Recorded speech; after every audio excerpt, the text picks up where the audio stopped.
দিনের কর্মসূচি ঘোষণা দিয়েছি। এই 4 দিনের কর্মসূচির মধ্যে আছে আগামী রবিবার সকাল 8টা থেকে বিকেল 4টা পর্যন্ত আমরা সকল সরকারি অফিসের সামনে অবস্থান কর্মসূচির ঘোষণা দিয়েছি এবং মঙ্গল বুধ সোম মঙ্গল বুধ 3 দিনের আমরা সকাল সন্ধ্যা হরতাল দিয়েছি।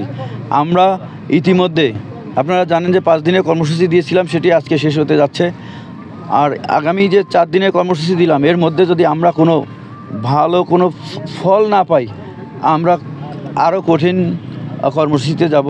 আমাদের দাবি আদায় না হওয়া পর্যন্ত আমরা আমাদের কর্মসূচি অব্যাহত রাখব। এবং আপনারা দেখেছেন যে বাগেরহাটের সর্বস্তরের জনগণ, কৃষক, শ্রমিক, পেশাজীবী, আমাদের শিক্ষক, ছাত্রছাত্রী সকল স্থানে আমাদের এই কর্মসূচি স্বতঃস্ফূর্তভাবে পালন করেছে। আমরা সর্বদলীয় সম্মিলিত কমিটি আমরা কর্মসূচি ঘোষণা দিয়েছি, কিন্তু এটা হরতাল পালন করেছে জনসাধারণ সর্বস্তরে। আমাদের দেখা যায় মোল্লারহাট থেকে আপনার শরণখোলা, আমাদের বাগেরহাট থেকে মোংলা, প্রতিটি মোড়ে মোড়ে জনসাধারণ রাস্তায় এসে তারা ব্যারিকেড দিয়েছে এবং আমাদের এই হরতাল কর্মসূচি পালন করেছে।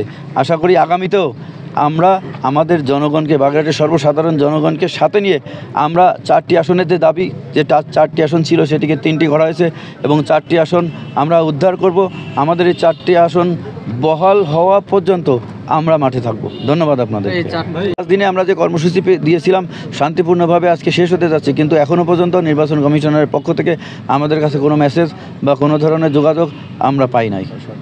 বা সব বিষয়ে কমিটি আছে, তারা কাজ করছেন। আমাদের সিনিয়র আইনজীবী অ্যাডভোকেট ওয়াহিদুজ্জামান দীপু, ব্যারিস্টার জাকির এবং অ্যাডভোকেট ওয়াদুদ সাহেব, ওনারা কাজ করছেন এবং হয়তো আগামী সপ্তাহে আমরা রিট করা হবে।